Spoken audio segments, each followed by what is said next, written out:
There are ways to journal that are very healthy and productive, and then there are ways to journal that are the opposite. Hi, it's Angela, and I'd love to speak to you today about journaling. So recently, my human design mentor, we had a little session, and I said something journaling, journaling is the worst, blah, blah, blah. So a few days later after the session, I get this email from her. It says, the power of journaling. I thought it'd be a really great thing to connect with you about, because there are ways to journal that are very healthy and productive. And then there are ways to journal that are the opposite. So let's start with the ways that are not so great for you. Now, it's what you're journaling that's really the problem. So if you're journaling all about what happened and how you got hurt and all the emotions you felt and the victim that you are being, or the pride that you're locked into, or the anger, or the fear, all of that is expressing. It's also suppressing at the same time. When people express a lot about how they feel, what they're going through, blah, blah, blah, blah, blah, and I know people are not going to like this, but if you want true freedom, I'm not talking about awakening experience where you have a beginning, middle, and end and go, oh, I had this experience and right back to the same old crap. I'm talking about if you really, truly interested in actually, wrong word, in true freedom, where nothing bothers you, where you're imperturbable and smooth, and things cannot knock you off your course anymore. That even with the most chaotic waters swirling all around you, you're calm and present and in the now. That's very different than having an experience that felt amazing. Maybe there were magical lights or things that you saw. Even that is just an awakening experience that comes and goes.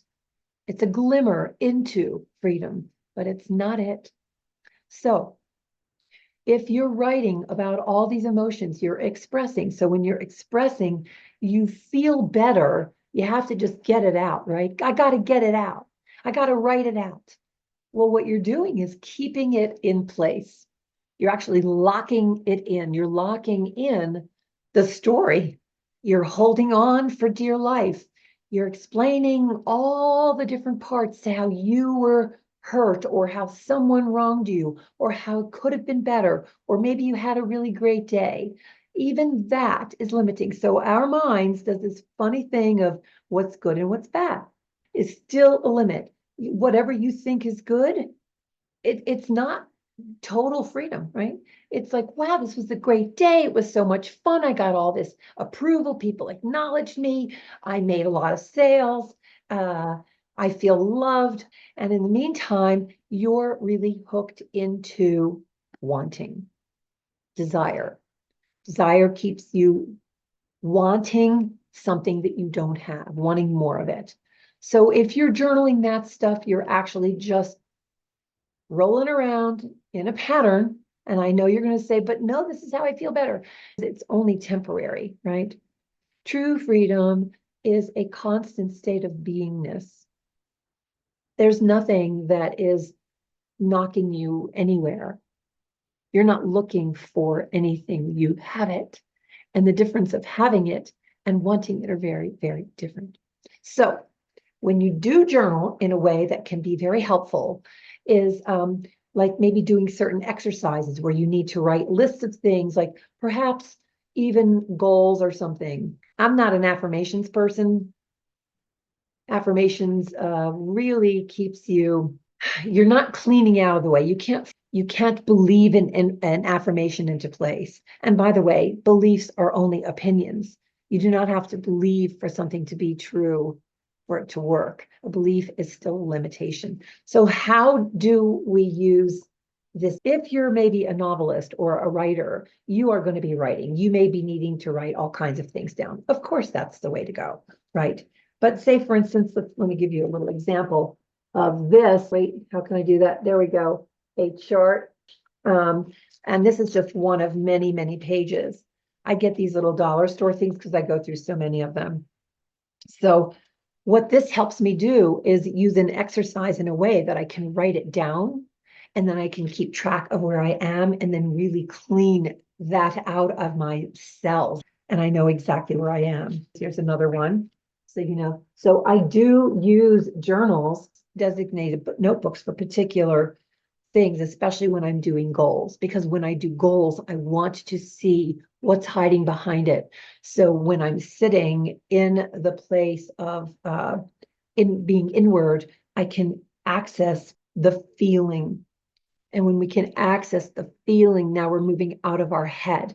Any thought you have is going to keep you in a construct. That's why when you write a bunch of thoughts down with with nothing but a story around it, you're just archiving it more deeply. So we want to extract this stuff, bring what's subconscious into the light, and stop suppressing. And people say, well, I've done all this work, I don't suppress anymore. I guarantee you're suppressing. I, I know that sounds really, really like haughty, right? I have yet to meet anyone that doesn't suppress, including me. There are a few people that are free and clear. They are probably not suppressing, maybe on some tiny level that may be remaining, but other than that, they're not. But there are very few of those in the world. So the part of practicing freedom is to release the suppression. And believe it or not, you're suppressing so many things, even when you think that something is like, oh, it feels so good. I know there's something hiding underneath. And whatever's hiding underneath, if we can really free it, bring a light to what's hiding in the subconscious, now we're looking at a totally different way of living life. Your life will be altered. So if you go down below in the description box, YouTube allows like a few sentences or whatever, but if you hit the more button, you'll see that there's other things down there. And so I have a freebie called 7 Little Words to Practice Freedom. People think, well, what is 7 little words going to do? You'd be surprised, because it is a transformational, magical transformational tool that shifts things on the spot. And you can use it on everything. This morning I had the vacuum cleaner. I couldn't remove the canister from it for some reason, so I just used the 7 little words and it just unhooked easily. It is a wonderful, simple practice. You can use it, say you're in a traffic jam or you're like really feeling the pressure of getting to somewhere on time. You use this, everything will open up for you, even in the middle of LA traffic. I've done it many times. I don't live in LA now, but I've been there and often enough to know what Friday night traffic is like, or other days. Go ahead and use that. It is so simple that the mind is like, yeah, it's too simple. The mind loves complexity. But if you're really looking for true freedom, really, truly looking to shift your life totally, it's going to come from the inside out. You need some magical transformational tools, at least one, to shift things on the spot, get you out of the stuck place immediately. I don't do anything half-assed, let's say it that way. So if there's anything that we do, we go in. We go in. That's what I do. I'm here for the littlest tiny places that we can find where the stuckness is still happening. I'm here as a guide to help you unstick it. Open like a flower to bloom. All right. See you in the next video, and have a great day. Bye for now.